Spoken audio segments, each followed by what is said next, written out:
Hi everyone, welcome back. Well, a lot of people have finished harvest now, which means we've got a lot of good stubble to put the sheep into and give them a bit more feed, or the sheep and cattle. So before we put them in, it's always a good idea to give the sheep a bit of a drench to get rid of the worms before you put them into a clean pasture. The worm cycle works by the worms breeding in the sheep's gut, and they lay their eggs in there. When the sheep poo, they poo the eggs out, and the eggs hatch in the soil, and then the larvae climb up the crop stubble, or the grass or whatever it is, and the sheep eat the larvae, where they go back to living in the sheep's gut. When you change paddocks, depending on who you listen to, a paddock that has not had stock in it for somewhere between 6 weeks and 12 months is a clean paddock. It has no worm larvae living in the soil, and no worms climbing up the stalks. So this is a really good time to drench your sheep to make sure they have no worms, so they're not going to poo out the eggs, which means that you break the cycle a little bit. So today we're going to be going around to a friend's place to drench some of their lambs, and we'll show you how the process works. The first job of the morning is to get this mob of lambs up into the yards, and we'll probably draft the smaller ones off so that we can give the correct drenching dose to each size of lamb.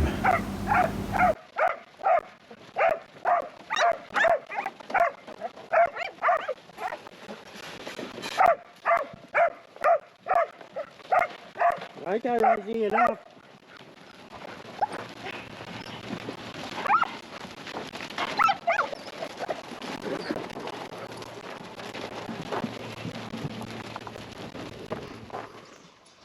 Now you'll notice there's a couple of older ewes mixed in with the lambs.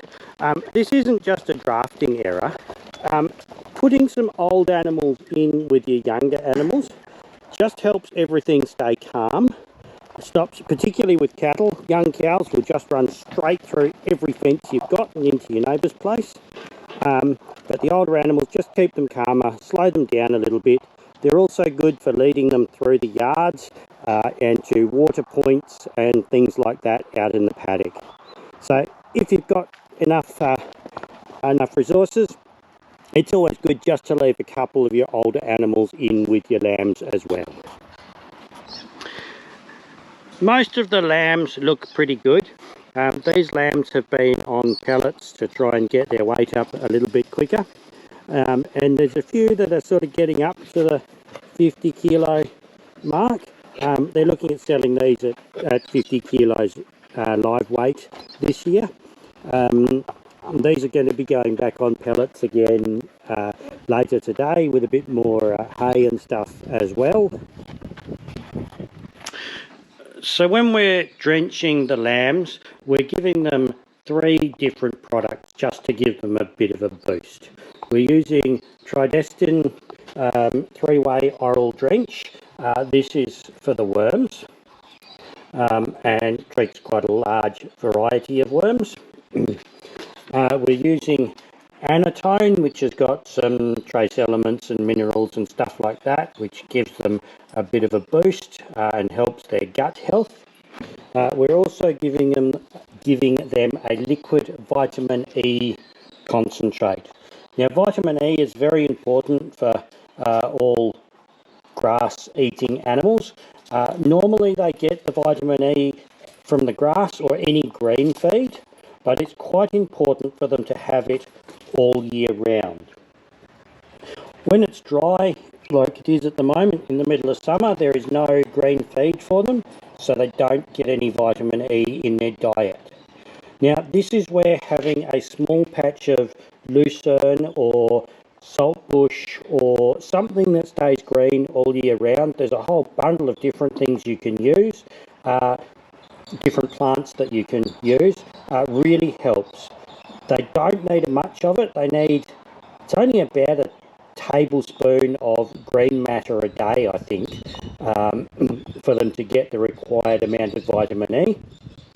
All of these additives are quite expensive, but it does really help the sheep along. But if you can get them their vitamin E by growing something in your paddocks that will give them a very small green pick every day, you're a long way ahead. So when we're drenching, we just want to lift the lip of the sheep up and stick the drench gun in and just give it one squeeze. Now you need to know approximately the weight of your sheep so you can set the right dose rate. We're just giving these ones 6 mils today. We did give the mix of anatone and vitamin E in the ones we did yesterday, but they've decided they don't mix real well, so they've decided to give them the vitamin E and anatone as a separate drench tomorrow on these ones. You know, whenever you're building yards, you want a raceway to put your animals in to be able to drench them and backline them easily. The recommended width across here is actually 1 metre or 1.2. I find this yard way too wide because I can't block it up and stop the animals running back past me. So when you're building your race, think about how wide you can spread your knees to stop an animal running past you, and don't make the raceway any wider than that. This one's also a bit wide for leaning across from the side to backline. So yeah, I like narrower raceways than this one. It's going to be a stinking hot day today. The forecast for here is 44, but over in Northam it's forecast to get to 47 today. So we want to get through these lambs as quick as we can and get them back out to the paddock. There's about 600 to do, so I've got a little bit of work in front of me before it gets too hot.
Well, we got the sheep all drenched, but as there was a harvest and total vehicle movement ban today due to the hot weather and the wind, we couldn't use motorbikes or vehicles to take the sheep back down to the paddock. We needed to move them back to the paddock so they could get some water and some shade and a bit more to eat. So we ended up walking them down on foot with the two dogs. It was about 1 kilometre we had to take them. And even though it was hot, it was actually quite a pleasant walk just walking along behind the sheep. These sheep are reasonably well handled, so you can get fairly close to them. We didn't actually have to run after them. The dogs are pretty well trained. Well, Rosie, the older dog, is. So yeah, it was just a fairly pleasant walk down through the paddocks with the sheep. Anyway, I hope you've enjoyed this little video. Thanks very much for watching, and I hope to see you again next time. Bye!